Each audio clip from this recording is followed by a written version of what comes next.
Trump est-il encore debout? On avait annoncé que la guerre serait compliquée pour lui, voire qu'il aurait du mal à finir l'année avec les futures élections de mi-terme et à la fois l'opposition qu'il a par les démocrates, mais même une opposition interne dans les républicains qui monte. Il a tenté un coup de poker en Iran.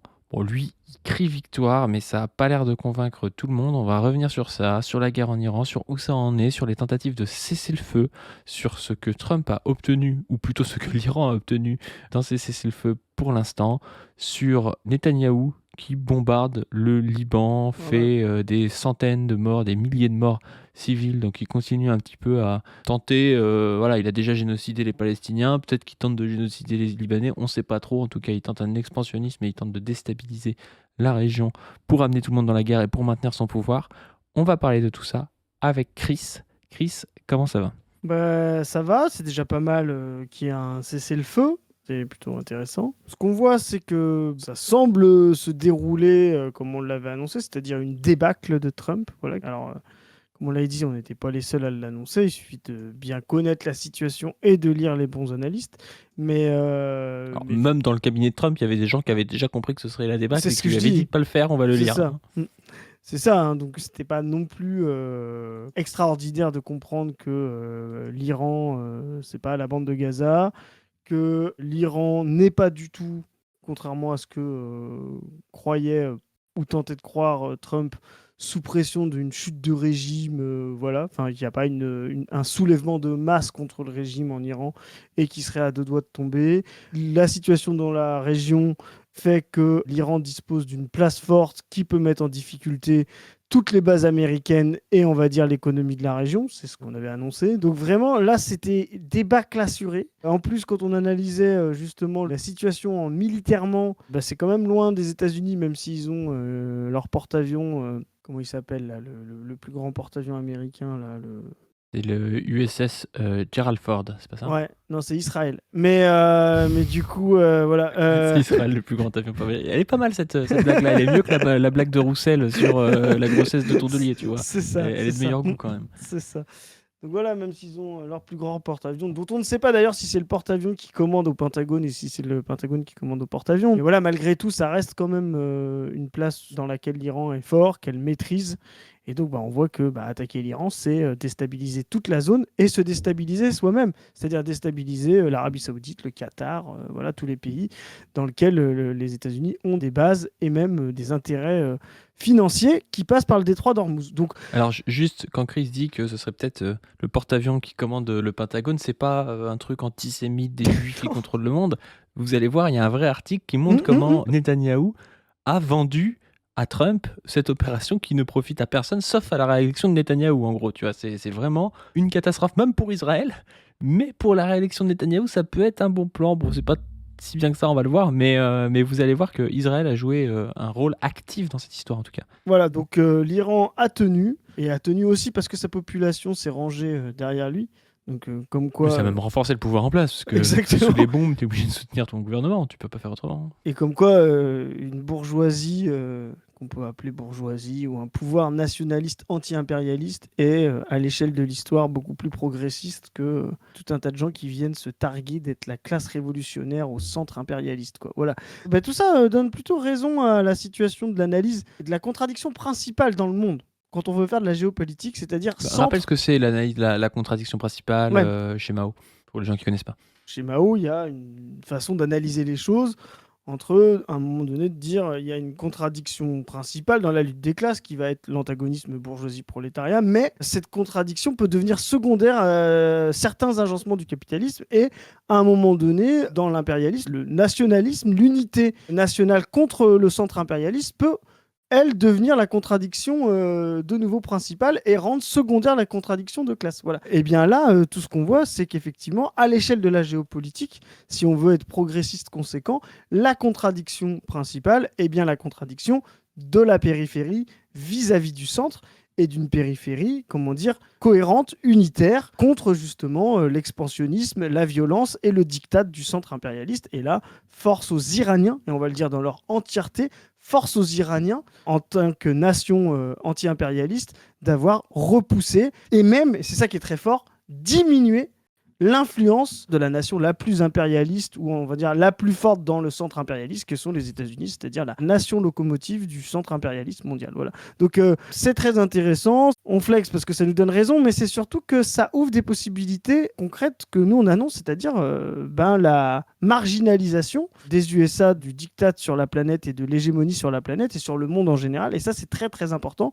Et cette brèche qui s'ouvre, que l'Iran a permis, il faut absolument que les progressistes là du centre s'en emparent et vraiment ne tombent pas dans le rejet ni Mollah, ni USA ou je ne sais quoi, quelle connerie là-dedans. Non, il faut effectivement s'emparer de ce qu'a fait l'Iran pour pouvoir dire les États-Unis ont reculé et ils peuvent reculer encore plus si tout le monde s'y met, quoi. Et c'est pour ça, petit moment de pub, que nous, on lance une campagne anti-impérialiste, alors qui va se dérouler sur plusieurs plans, à la fois une campagne d'affichage, comme on fait souvent. Donc si vous voulez des affiches, rejoignez le Telegram d'On ne veut plus et formez un binôme paritaire avec un petit groupe de 15. Si vous en avez déjà un et que vous avez déjà eu des affiches sur les autres campagnes, la campagne On ne veut plus, la campagne Plus jamais PS, n'hésitez pas à nous demander des affiches pour la campagne anti-impérialiste.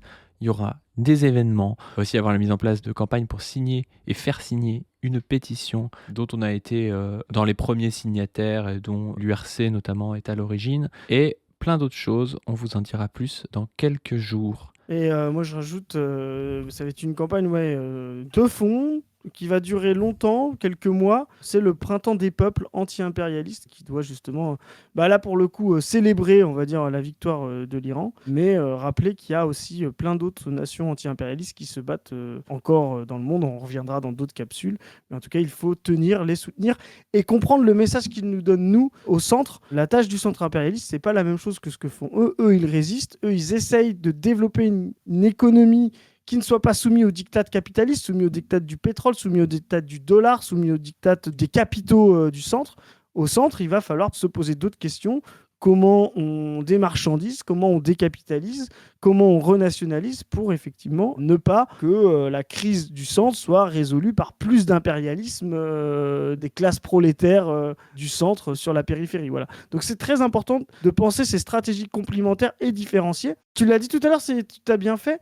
Si effectivement la contradiction principale à l'échelle du monde est l'impérialisme et le centre, la contradiction au centre est la lutte des classes. Voilà. C'est-à-dire que les nations du centre, elles ne peuvent pas être anti-impérialistes. Donc, elles doivent justement faire privilégier la lutte des classes en leur sein pour pouvoir que la classe prolétaire qui prend le pouvoir sur les capitalistes du centre vienne en aide aux nations progressiste anti-impérialiste du Sud. Donc, tu vois, cette articulation, elle est très importante. Il y a une articulation fine parce que dans cette volonté de faire la lutte des classes, il y a aussi la nécessité de combattre les questions de race, les questions de genre, parce qu'elles empêchent aussi, quand tu as des populations qui sont racistes, par exemple, ça empêche d'avoir une unité de classe.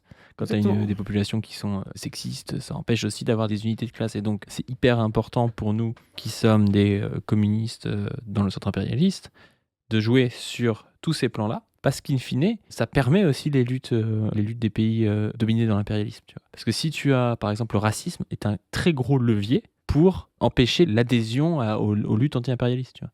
Par exemple, le racisme, l'islamophobie, par exemple, c'est un gros levier pour dire « Ah mais l'Iran, quand même, c'est les mollahs, blabla, donc on va pas les soutenir. » quoi. Et donc, dans le centre impérialiste, c'est important d'avoir toutes ces questions-là en tête. Mais bon, bref, c'est peut-être un ajout qui est périphérique, mais qui est quand même intéressant.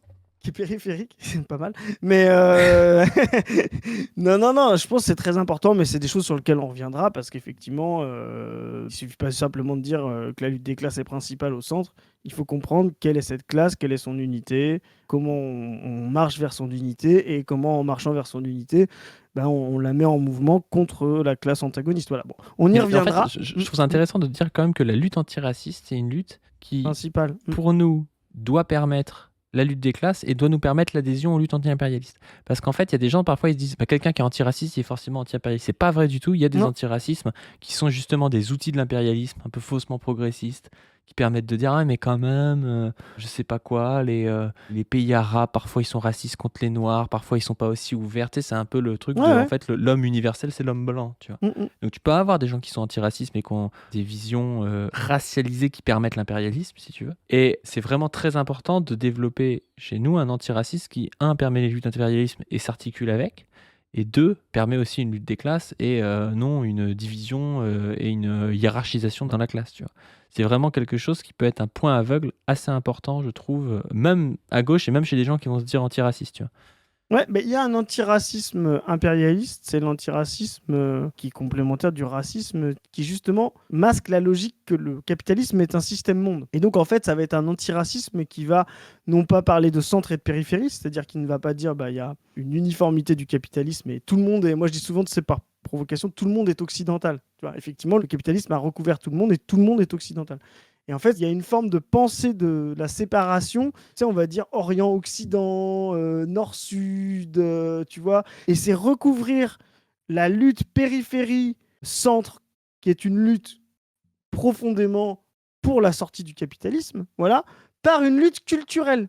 Tu vois, c'est de se dire les anciennes cultures du Sud par rapport à la culture occidentale du Nord qui veut s'implanter. Ce n'est pas ça. En fait, tout le monde est occidental, tout le monde est pris dans ce rapport-là, et la réaction, quand vous voyez par exemple des réactions au progrès sur la pensée de l'individu, etc., sur les droits universels, elle existe dans la périphérie et elle existe au centre. Et le centre manipule cette réaction-là pour justement légitimer son pouvoir aussi. Aujourd'hui, par exemple, les plus anti-lumière, par exemple, sont au centre. C'est des gens comme Trump, c'est des gens comme on peut trouver en Italie, en Autriche, voilà, et qui pourraient être vus comme anti-occidentales sur le plan des valeurs. Et ils retrouvent, eux, des alliés.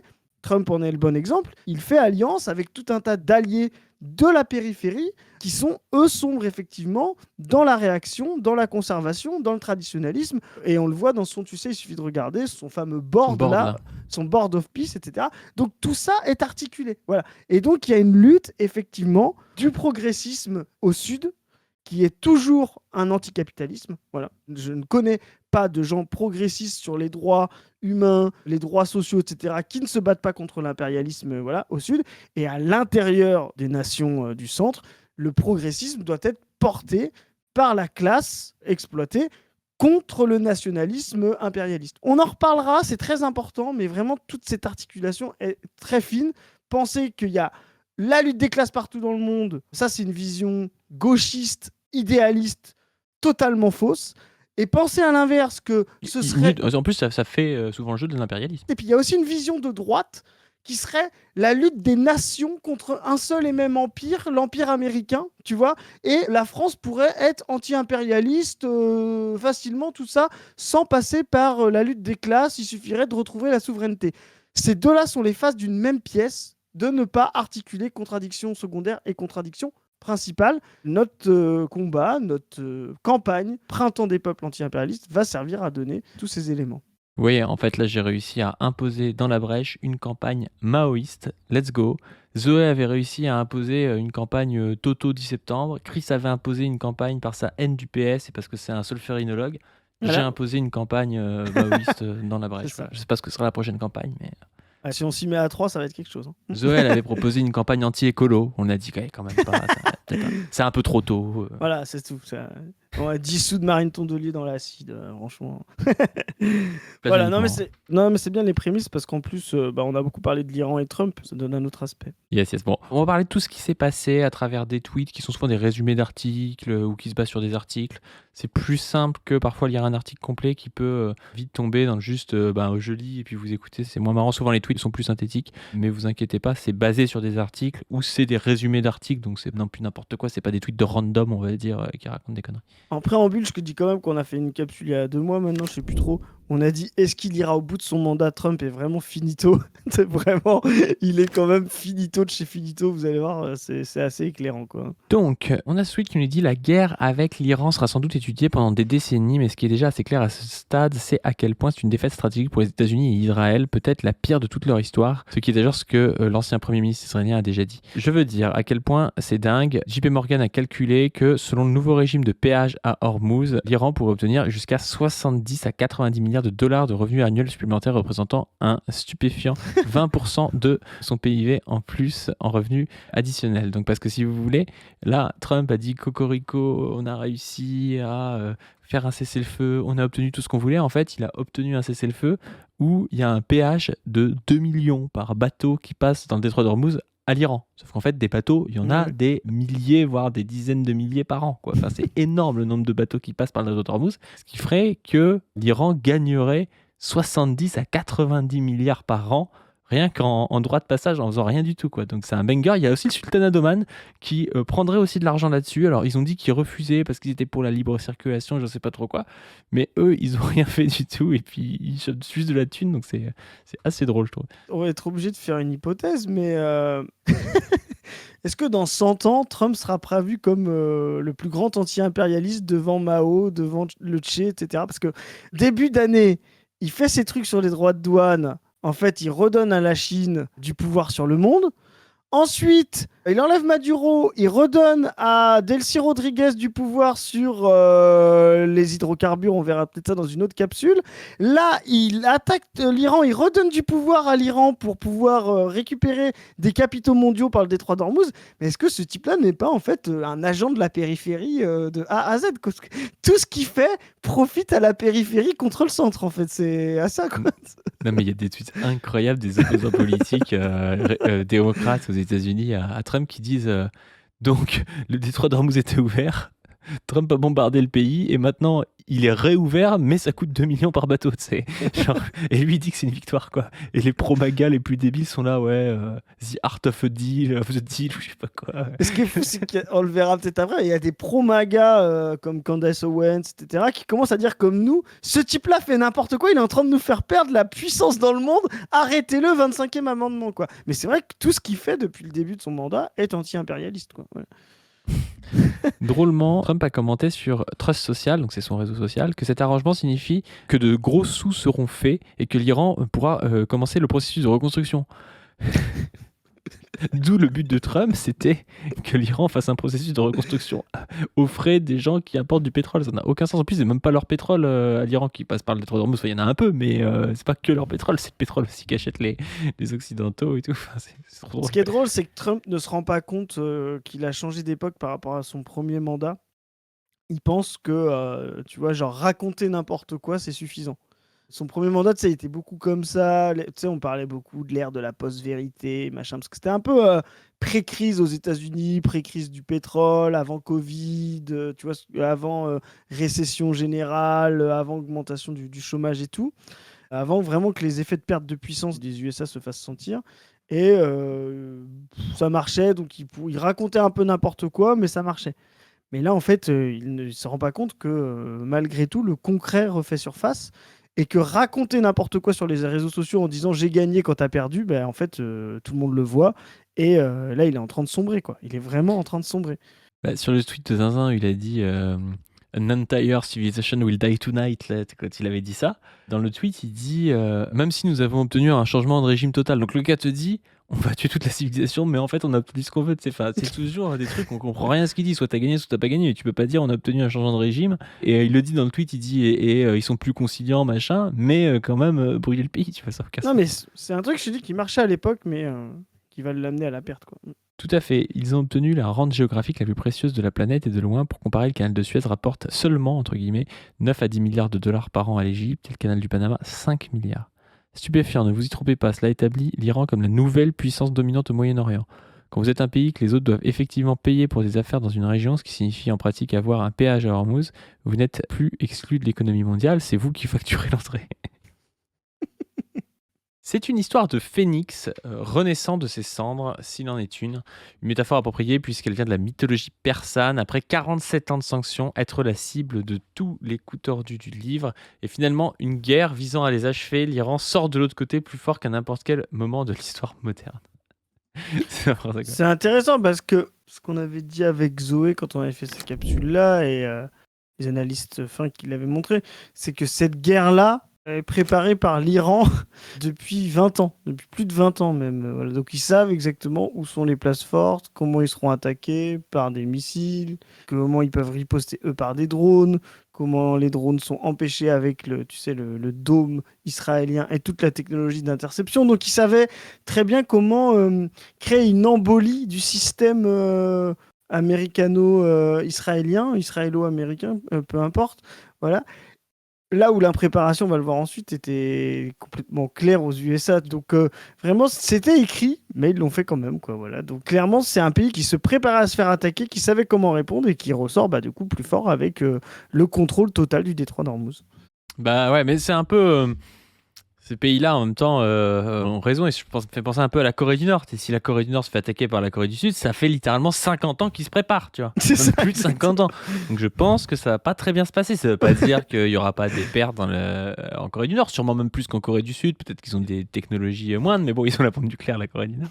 Mais ils se préparent, tu vois. Je c'est pense pas que le moindre moustique qui vient de Corée du Sud, qui passe en Corée du Nord, les mecs te disent attendez, qu'est-ce que vous êtes en train de faire et tout. pas sûr que Donc voilà quoi.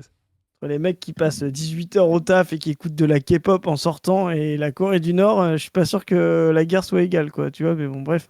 Surtout, cependant, la conséquence la plus dramatique de cette guerre est ce qu'elle dit du pouvoir américain. Comme je l'ai argumenté dans mon article précédent, cette guerre est qualitativement différente des autres guerres américaines des dernières décennies, comme le Vietnam, l'Afghanistan, la Libye, l'Irak, la Serbie. La liste est malheureusement très longue. Dans ces guerres, le schéma était grosso modo toujours le même, avec un immense déséquilibre du pouvoir entre l'agresseur et la victime. C'était des guerres impériales, l'Empire tentait d'écraser un peuple bien plus faible dont le seul recours réaliste était la résistance de guérilla. Et comme je l'ai écrit, en tant que spectateur de ces guerres, si vous aviez un minimum de sens moral, l'émotion dominante était une sorte de dégoût impuissant. Vous assistiez à un géant piétinant la maison de quelqu'un d'autre. Cette guerre n'est pas du tout comme ça, et de manière stupéfiante, l'Iran a réussi à tenir tête de manière symétrique et tactique aux États-Unis et à Israël. C'est une différence absolument cruciale parce qu'elle change ce que signifie perdre. Quand les États-Unis ont perdu au Vietnam et en Afghanistan, c'était embarrassant mais finalement gérable. Le géant n'était allé avec un ego meurtri et le monde haussait les épaules. Ouais, ça c'est important parce que c'est aussi de replacer le truc sur quand les États-Unis écrasent le Vietnam et l'Afghanistan, ils écrasent un pays extérieur quasiment à eux, même s'ils ont des petites implantations. Ils essayent de faire reculer l'hégémonie communiste dans un endroit qui n'est pas directement leurs intérêts.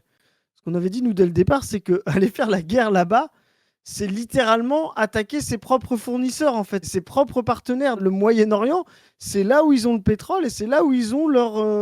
comme on avait dit, je sais plus si c'était avec toi ou avec Zoé, mais c'est leur maison de vacances qui est là-bas. Donc c'est que les gars, ils ont tous leurs intérêts, ils ont machin, et ils attaquent cet endroit-là. Et ça, c'est aussi un état du développement du capitalisme. Aujourd'hui, les systèmes sont tellement intégrés que l'impérialisme, ça ne peut plus être... C'est là où il faut un petit peu remettre Lénine à jour, quoi. Ce ne peut plus être des blocs qui s'affrontent de manière concurrentielle. Quand les États-Unis attaquent l'Iran, mais de la même manière s'ils attaquent la Chine, ils attaquent leurs propres intérêts. Et c'est pour ça qu'on avait dit, nous, dès le départ, que Trump ne comprenait rien à l'impérialisme et que rejouer la doctrine Monroe, c'est une bêtise, parce que le monde n'est plus organisé comme à l'époque de la doctrine Monroe. Il n'y a plus de concurrence entre les monopoles. Il y a un monopole et ses structures logistiques qui a des implantations partout. Et là, Trump, il croyait attaquer une autre personne et en fait, il a attaqué son propre pied ou sa propre main. Enfin voilà, un élément du corps américain, quoi. Ça, c'est vraiment la dimension différente, quoi. Bah oui, mais aussi il y a l'interconnexion, mais il y a aussi des pays qui sont plus importants que d'autres, qui ont plus de Oui. ressources, qui contrôlent par exemple là, le détroit d'Ormuz, ce qui n'est pas le cas pour un pays comme Cuba par exemple. Tu vois. Ouais, je suis d'accord. Un pays comme Cuba a moins cette potentialité de résistance parce que déjà elle n'est pas intégrée du tout au commerce avec les États-Unis, elle ne maîtrise pas de voies de communication ou logistique, tu vois, et donc à la fin ça fait moins de mal aux États-Unis de leur mettre la pression qu'à l'Iran. Oui, mais tu vois, si tu avais attaqué l'Iran en 1910, à la grande époque de l'impérialisme, les flux commerciaux étaient beaucoup moins intégrés et beaucoup moins concentrés. Donc en fait, la perte du détroit d'Ormuz n'était pas aussi significative qu'aujourd'hui. Ah oui, c'est sûr. Tu vois, voilà. Donc c'est aussi le développement du capital monde qui fait que le détroit d'Ormuz est un point clé pour n'importe quelle économie impérialiste, quoi. Bah oui, et puis aussi le fait que les États-Unis ont une économie qui dépend aussi de plus petites économies, par exemple tous les pays du Golfe qui sont déstabilisés par l'Iran. Et ça, c'est vrai qu'à une époque, ils s'en seraient foutus. Et aujourd'hui, bah quand même, quand tu as un appel de Ben Salman qui est pas content, c'est pas pareil que en 1910, quand tu as des pays qui sont, je sais même pas comment s'était formé l'Arabie Saoudite en 1910, tu vois, mais qui sont beaucoup, voilà, qui sont beaucoup moins puissants. C'était l'Empire ottoman. C'était dans l'Empire ottoman. Ouais, c'est ça. Parce que ça a été partitionné après. Beaucoup moins intégrés et producteurs, on va dire, qu'aujourd'hui. Les empires perdent contre les guérillas parfois, ça ne dit pas grand-chose sur la capacité de l'empire à mener une vraie guerre. Mais perdent de manière symétrique, perdent quand vos chasseurs furtifs les plus avancés sont abattus du ciel, c'est vrai que ça c'est ouf, hein. Que vos bases militaires sont neutralisées sur tout un théâtre d'opération, que vos systèmes de défense antimissiles les plus avancés sont détruits, que votre ennemi prend le contrôle de la voie navigable la plus stratégique du monde, que votre marine ne peut pas la rouvrir, que vos alliés se font bombarder sans pitié malgré votre protection, c'est un genre de perte totalement différent. Ça dit au monde que les géants n'est plus vraiment un géant. C'est le sujet de mon dernier article, ce que la guerre a révélé, ce qu'elle a détruit, ce qui pourrait venir ensuite. J'intitule l'article « Ne bluffez pas quelqu'un qui ne peut pas se coucher ». C'est vrai que c'est assez marrant ce rapport au poker, mais c'est vrai que quand quelqu'un n'a plus rien à perdre et veut à tout prix y aller, bah, ça sert à rien de commencer à bluffer parce qu'il va y aller en fait, quoi. C'est ça. Et c'est exactement ce qu'a fait les États-Unis, quoi. Ils ont essayé de bluffer, mais jusqu'au ridicule, quoi. Ce qui est fou, c'est que on a fait cette capsule en se disant, mais je me rappelle que tu disais, et Zoé a fait un QRT là-dessus, tu disais, mais je ne comprends pas, on ne parle pas de ça. On est à la fin de l'Empire américain, quasiment. L'Iran commençait à répliquer en disant, pas de problème, venez. Et on avait encore des analystes de plateau, personne ne l'a fait en France, qui disaient, ah, l'Iran va tomber, le chat se prépare, ils vont changer le régime. Mais vraiment, mais c'était délirant, quoi. Il y a un niveau de désinformation par la bêtise et la méconnaissance. Ils répètent des... C'est ça, les médias ne sont même pas cyniques, ils sont bêtes et ils répètent des narratifs d'hommes politiques guerriers, etc. Enfin, de la propagande de guerre. Et vraiment, mais on a vécu 2 mois de catastrophe intellectuelle, quoi. Ouais. Donc on vous invite à lire cet article d'Arnaud Bertrand, Don't Bluff Someone Who Can't Fold. C'est en anglais, mais en tout cas c'est très intéressant. On va passer à autre chose. C'est le New York Times qui a publié le récit de ce qui s'est passé avant le début de la guerre. Vous allez voir que c'est complètement délirant et ça explique aussi cette faillite intellectuelle, stratégique, tout ce que vous voulez de Trump qui va le conduire à sa perte. Donc là, encore une fois, c'est un résumé d'article donc, du New York Times. Vous pouvez aller lire l'article si ça vous intéresse. Et ce résumé en français, il va nous être bien utile parce que ça peut me permettre d'être un petit peu plus synthétique et de pouvoir le commenter. C'est intéressant, c'est que ça sort quand même dans le New York Times, une institution aux États-Unis, quoi. Donc là, on voit vraiment Trump sous le feu. Bon, c'est pas New York Times, c'est pas. Ouais, c'est pas tellement plus grand que Position en vue, New York Times. Ouais, c'est pas. Ouais, oui, mais ouais, j'essaie de. Voilà, c'est à 2-3. Juste en dessous de Reuters. 2-3 lecteurs près, voilà. Mais on voit vraiment là que Trump va prendre un retour de flamme absolu. Alors le New York Times est plutôt à gauche de Trump, mais là, il se prépare à la cata. On pourrait être à droite de Trump. Ouais, c'est vrai quand même. Même Fox News devient à gauche de Trump. Donc, le New York Times vient de publier le récit le plus accablant de Trump depuis le début de la guerre. Et c'est une bombe. Jonathan Swan et Maggie Haberman, deux journalistes de la Maison-Blanche, révèlent comment Trump a pris la décision d'entrer en guerre contre l'Iran. Ce qu'ils décrivent est exactement ce que j'analyse dans Le Pantin de la Maison-Blanche. Voici les faits. Netanyahou a vendu un rêve. Le 11 février, dans la Situation Room, le Premier ministre israélien a présenté un scénario en 4 actes. Tuer le guide suprême, détruire l'armée iranienne, déclencher une révolution populaire, installer un nouveau régime. Il a même montré une vidéo de montage avec les futurs dirigeants de l'Iran. Trump a répondu « Sounds good to me ». En une phrase, il venait de sceller le destin de la région. Mais c'est tellement un boomer, Trump, c'est le gars qui monte un truc IA à la con et il se dit ah ouais, ça va marcher, c'est sûr ça va marcher. C'est ça, c'est une folie. Le lendemain, la CIA a dit que c'était du vent. Les parties 3 et 4 du pitch de Netanyahou, donc le fait de déclencher une révolution et d'installer un nouveau régime, ont été qualifiés de farce par Radcliffe lui-même. Rubio a traduit In other words, it's bullshit. Le général Kane a ajouté c'est la procédure standard des Israéliens, ils survendent et leurs plans ne sont pas toujours bien développés. Trump a entendu. Et il a quand même dit oui. Vance a tout vu. Le vice-président était le seul dans la pièce à s'opposer frontalement, avertissant que la guerre pourrait détruire la coalition politique de Trump, que le détroit d'Ormuz était le vrai point de vulnérabilité, que personne ne pouvait prédire les représailles iraniennes quand la survie d'un régime était en jeu. Il a dit « Tu sais que je pense que c'est une mauvaise idée, mais si tu veux le faire, je te soutiendrai. » Non, mais tu vois, c'est là où on flexe un peu. Mais je veux dire, si nous, on est capable de savoir, en lisant les bons endroits et en analysant la situation, que attaquer l'Iran, c'est un problème pour ses propres ressources avec la clé du détroit d'Ormuz. On a un mépris profond pour les Américains, Mais quand même, si nous on le sait, eux le savent aussi, quoi. Tu vois ce que Ah je veux bah dire? oui, si la CIA le sait pas, tu sais pas ce qu'ils foutent, les gars. Hein. Voilà, je veux dire, sinon, moi, sinon, envoyer les valises d'argent, quoi. Tu vois, c'est à la brèche, quoi. On s'arrange, quoi. Mais vraiment, tu vois, c'est incroyable qu'on puisse avoir ce genre de truc, quoi. Ce n'est pas du courage politique, c'est de la déférence. Suzy Wills a regardé. La chef de cabinet qui avait des inquiétudes a estimé que ce n'était pas son rôle de s'exprimer sur une décision militaire devant les autres. Elle a encouragé les conseillers à partager leur vue. Elle s'est tue. Le général Kane n'a jamais dit non. Il a exposé les risques, diminution des stocks de munitions, détroit d'Ormuz. Ça, on l'a dit dès le début, diminution des stocks de munitions. Mais oui, Détroit d'Ormuz, pas de voie claire vers la victoire. Puis il a dit si vous ordonnez l'opération, l'armée l'exécutera. Il y a ce truc, tu vois, genre un peu les mythes qu'ils inventent autour de Staline, machin. Personne n'osait lui dire non. Alors qu'il y avait un comité central quand même. Il y avait des gars qui débattaient et tout. Et en fait, tu vois que Trump, c'est comme ça en Big 2026. Tu vois, c'est-à-dire que personne n'ose lui dire que c'est une connerie à la Mais fin, quoi. Hitler, c'était ça. Moi, je me rappelle, j'ai regardé ce film plein de fois. Ça me fascinait quand j'étais petit, le jour le plus long, là, tu sais, le film sur le débarquement, tu vois. Et il y a toute la scène où les mecs, ils disent qu'est-ce qu'on attend pour faire intervenir la deuxième armée, tu vois. Et non, c'est Hitler ne doit pas être réveillé. Alors, tu vois, c'est genre, ils attendent 11h du mat que l'autre se réveille parce qu'ils veulent pas le réveiller, quoi, tu vois. Et donc, en fait, moi, j'ai envie de dire, c'est ça le vrai secret qu'on vous cache. Tous les trucs Epstein, etc., ça, c'est ça l'écran de fumée. Le vrai secret qu'on vous cache, c'est que les gens... Chris dit Epstein, il nous explique qu'il y a une espèce d'alliance américano-israélienne, mais il serait pas antisémite. Hein. Moi, je dis ça, c'est quand même un peu bizarre. Hein. C'est ça. Mais je veux dire, Epstein, le grand complot, machin, etc., les types qui manipulent, qui font des trucs, ça, c'est ça le truc faux.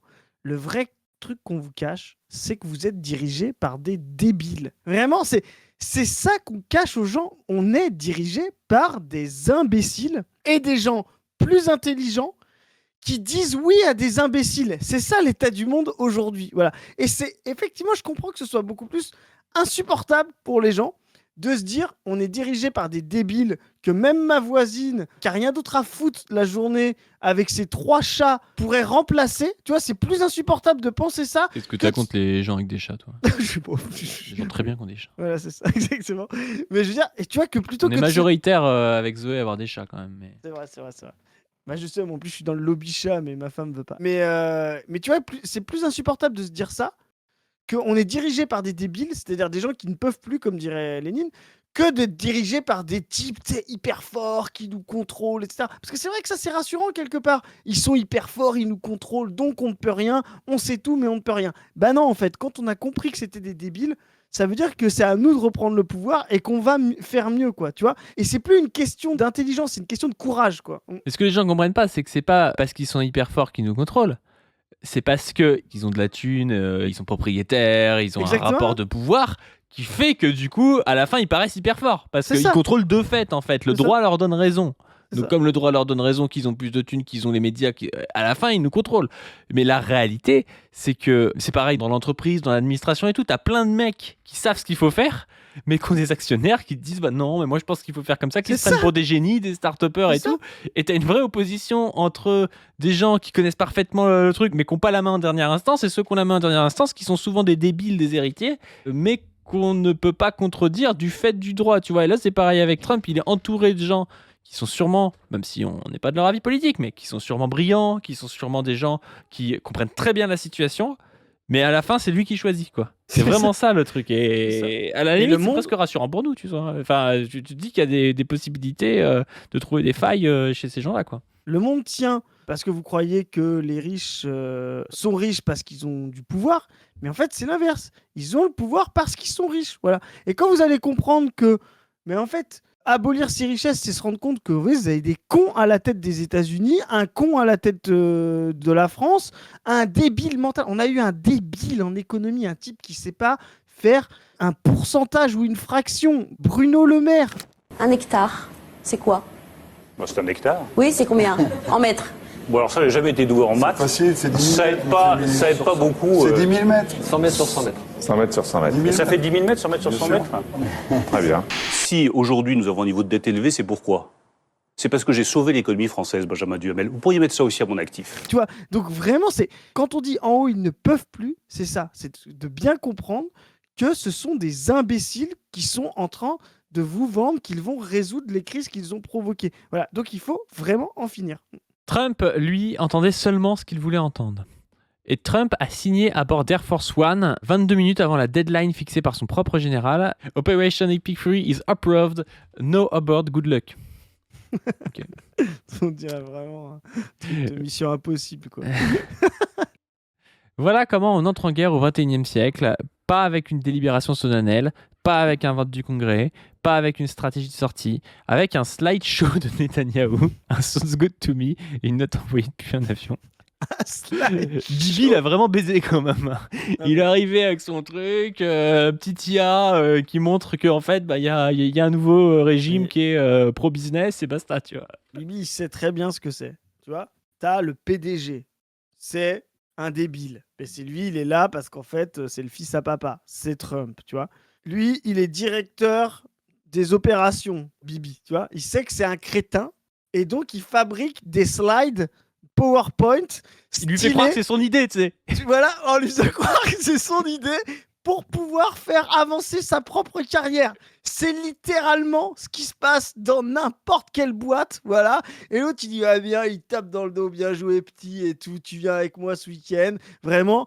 Et c'est littéralement l'état du capitalisme à l'échelle mondiale. C'est vraiment ce qui s'est passé. C'est comme ça qu'on déclenche une guerre, de la même manière qu'un type va lancer un produit chez Coca-Cola, tu vois, qui ne marchera pas, mais qui va faire n'importe quoi, mais qui va, pendant un petit moment, créer une apparence de plus-value. Voilà, l'état du capitalisme est catastrophique, exactement comme l'état des gens qui sont censés le gérer, quoi. Enfin, c'est hallucinant, quoi. Dans le pantin de la Maison-Blanche, j'écris que les vrais décideurs sont ceux qui préparent les présentations que Trump regarde. Netanyahou l'a compris mieux que quiconque. Il a mis en scène une heure de spectacle visuel dans la Situation Room avec Mossad en fond d'écran, des vidéos de futurs dirigeants, une promesse de victoire rapide et propre. Trump a dit oui, pendant que Vance, Rubio, Willis et Kane regardaient. Mais ça me fume parce que même Rubio veut pas y aller, alors que le mec c'est un zinzin pro-guerre et même lui il dit c'est une connerie, il faut pas le faire, tu sais. Le type il fait un exco. Tu vois, il est PDG, t'as son directeur industriel, son directeur de la qualité, qui dit, l'idée du directeur supply, c'est un peu de la merde, quoi. Et l'autre, il dit, non, j'aime bien ce qu'il a. Tu vois, l'autre, c'est directeur marketing. Ouais, il fait genre que les autres peuvent pas comprendre, tu sais, lui, ça va vite dans sa tête. Et lui, tu sais, ça lui plaît, tu vois, parce qu'on va lancer un nouveau produit. Tu vois, Bibi, il a fait ses bonnes slides. Mais c'est littéralement ça qui se passe, tu vois. Tu vois, et dans le capitalisme, c'est la même. Et quand il dit les vrais décideurs, mais c'est pareil à l'état du. Voilà, les vrais décideurs, c'est les top managers qui font faire des slides par leurs équipes. Voilà, parce qu'en fait, Bibi, il a fait faire des slides par ses équipes, voilà. Et qui les vendent au PDG.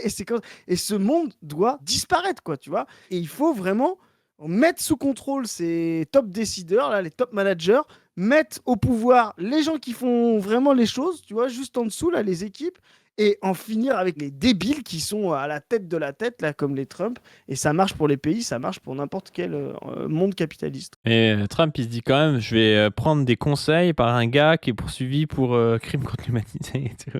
C'est une très bonne idée qu'un mandat d'arrêt de la Cour pénale internationale. C'est ça.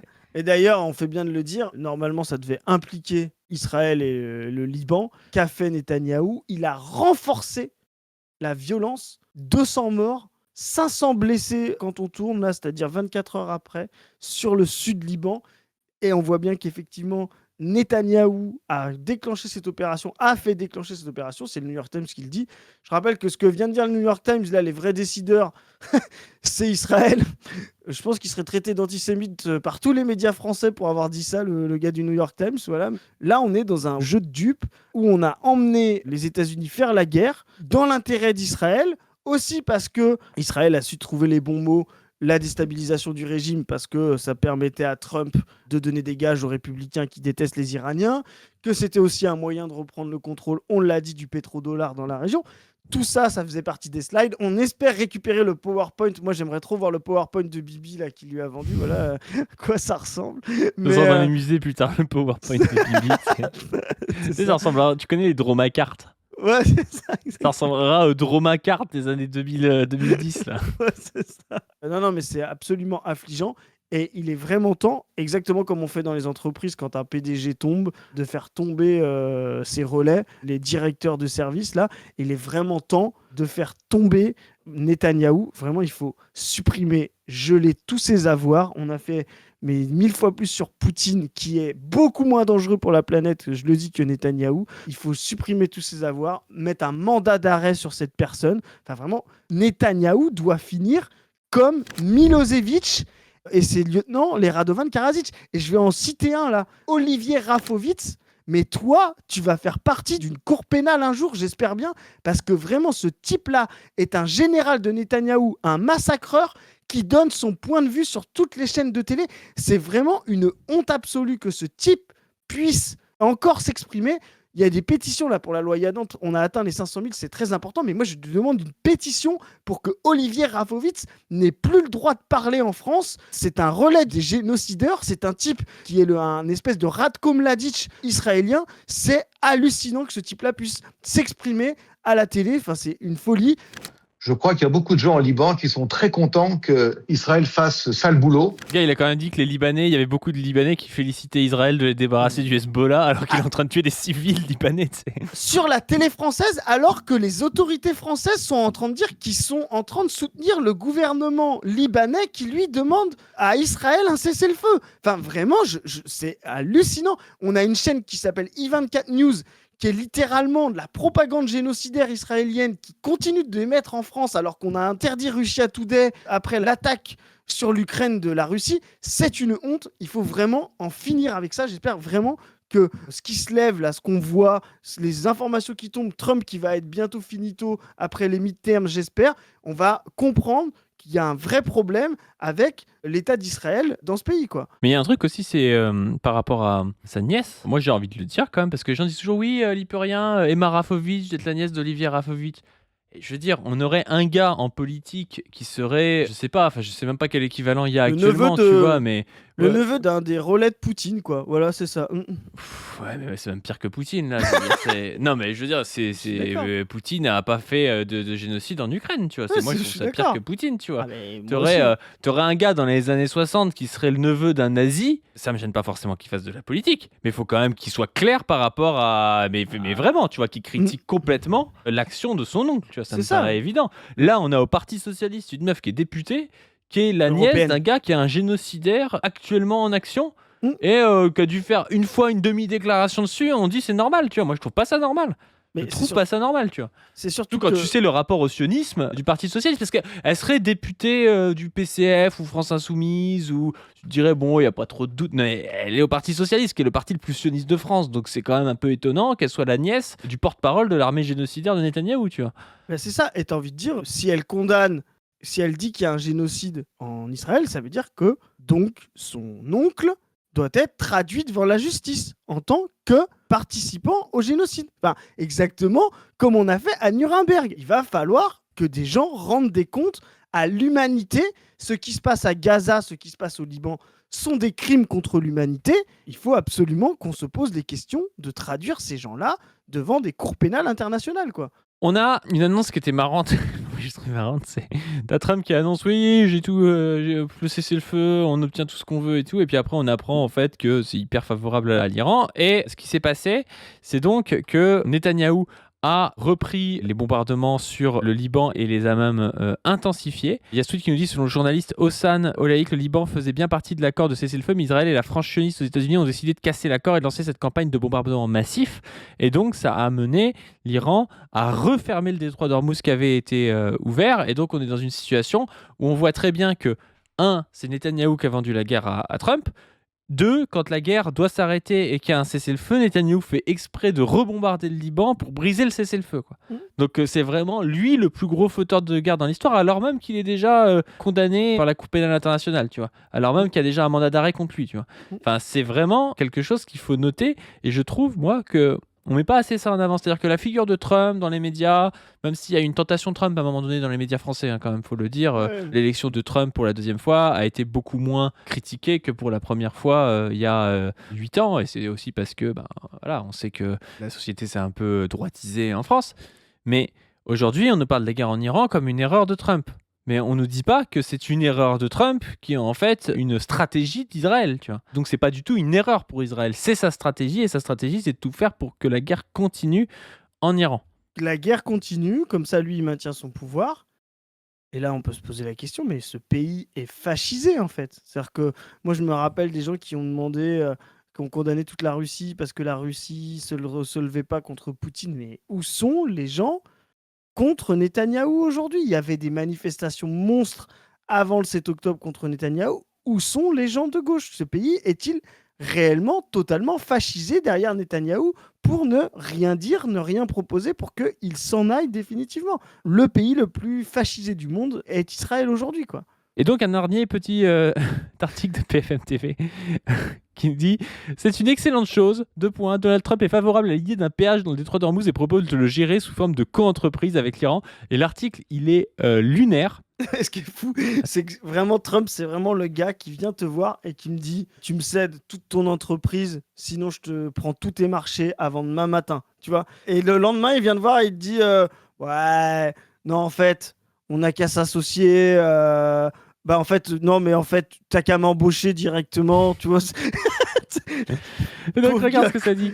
Nous envisageons de le faire sous forme de co-entreprise. C'est un moyen de sécuriser la voie. De quoi sécuriser la voie? La voie, elle était ouverte avant la guerre et le mec te dit payer l'Iran pour les passages. C'est un moyen de sécuriser la voie. C'est toi qui l'as mis en insécurité, espèce de cinglé. Non, mais c'est quoi ce Si, il n'y a jamais eu de problème sur cette voie, sauf quand il y avait un bateau bloqué. Là, c'est un agent iranien. C'était Canal de Suez qui était bloqué à un moment donné avec un bateau. Oui.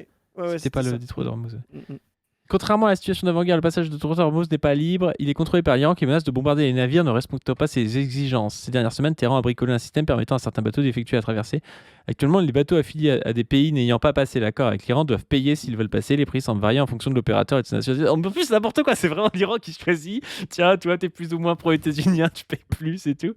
Mais certains ont dû s'acquitter de 2 millions de dollars selon le média spécialisé Lloyd List. Ces derniers précisent que les frais sont souvent réglés en crypto-monnaie ou en yuan. Enfin, mais souvent, les États-Unis sont perdants de A à Z. Il faut payer 2 millions de dollars en yuan quand tu passes et le mec te dit ouais, c'est mieux qu'avant, c'est une excellente chose et tout, c'est n'importe quoi.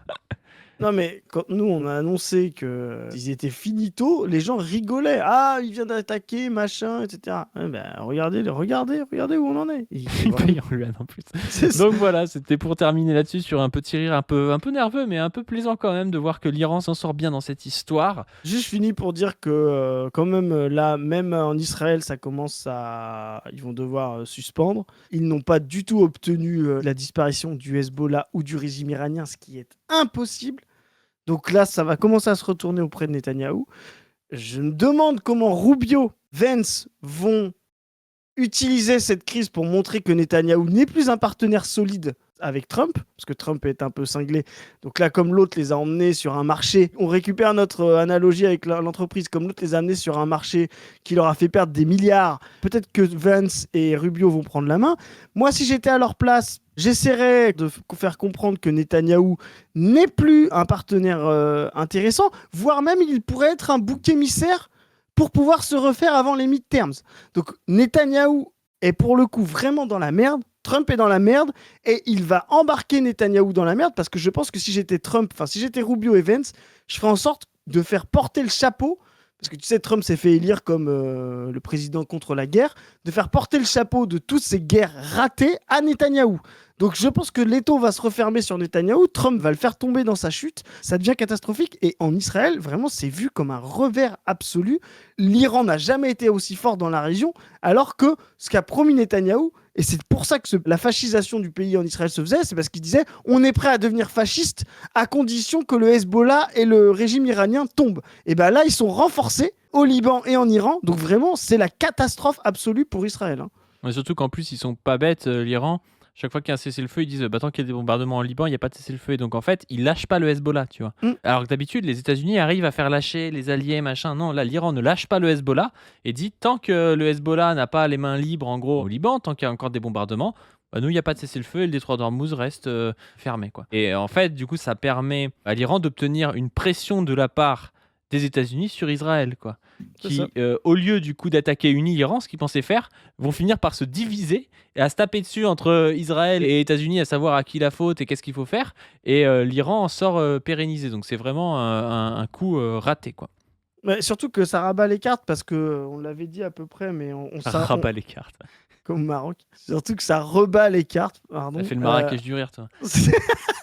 Pas mal. Surtout que ça rebat les cartes parce que En fait, on voit bien le soutien de l'Iran au Hezbollah. Et donc, on comprend que la planche pourrie de l'alliance, on va dire, avec le Hamas pro-palestinienne, était Assad, cette pourriture d'Assad, qui est sûrement celui qui a donné Nasrallah et qui a donné le Hezbollah. C'est par lui qu'à mon avis, qu'ont fuité, tu sais, toutes les fuites des dirigeants du Hezbollah et du Hamas avec les beepers et tout. C'est pour ça qu'il est tombé très très vite. Et on voit que Al-Shara, mine de rien, se tient à distance, tient la Nouveau Syrie. dirigeant de la Syrie. Voilà, ne participe pas du tout à la répression des gens du Hezbollah qui restent en Syrie et donc est plutôt en train de jouer une carte de stabilité avec l'Iran et n'est pas du tout dans une carte pro-américaine. On voit un nationalisme syrien qui est en train de se reformer, mais qui paradoxalement devient, sans être directement dans le giron de l'Iran, plutôt protecteur de l'Iran, est en train de se débarrasser des Américains. Parce que je rappelle que les gens qui nous ont dit que oui, il fallait soutenir le Rojava. Les Rojava, c'est littéralement là où il y a le plus de bases américaines. Hein. Donc si effectivement... C'est parce que c'est historique aussi. Je veux dire, c'est l'évolution du Parti communiste kurde s'est fait sur des décennies avec un abandon aussi du marxisme-léninisme et de plus en plus de soutien et de dépendance aux Occidentaux et aux États-Unis. Et en fait, la situation est compliquée parce que là, comme tu le dis, on a l'impression que de base, c'était des agents de la CIA. C'est pas ça le problème. Ça a changé en 10 ans. Mais de fait, aujourd'hui, ils sont tellement dépendants des Américains qu'ils ont plus d'indépendance réelle. Et en fait, moi, je trouve ça tragique pour ce peuple-là parce que ils se retrouvaient entre ne pas avoir de soutien ou avoir le soutien des Américains. Ils ont pris le soutien des Américains et ils se retrouvent aujourd'hui baisés, tu vois. Et c'est très triste. Non, mais ce qu'on voit, c'est que Shara est beaucoup moins violent que ce qu'on pense vis-à-vis des Kurdes. Il essaye de quand même garder la cohérence et l'unité de la Syrie. Il fait sortir les Américains sans être justement trop violent avec les autonomies kurdes. Donc les Américains sont vraiment en train de perdre pied dans la région. Ils ont perdu la confiance de leurs partenaires premiers, l'Arabie Saoudite et le Qatar via les Occidentaux français qui n'ont pas voulu l'aider avec l'OTAN. Voilà. Ils ont perdu des places fortes comme la Syrie parce que Al-Shara est plutôt dans une position de distance, mais de respect aussi de l'Iran. La preuve, l'Iran n'attaque pas du tout la Syrie, ce qu'il aurait fait sinon. Et Israël est en train de perdre. Donc vraiment, on est en train de voir l'empire américain perdre pied de partout, prendre l'eau de partout. Et c'est incarné dans la bêtise et les hochements de menton de Trump qui raconte n'importe quoi, mais qui est en train de couler. Voilà. Yes.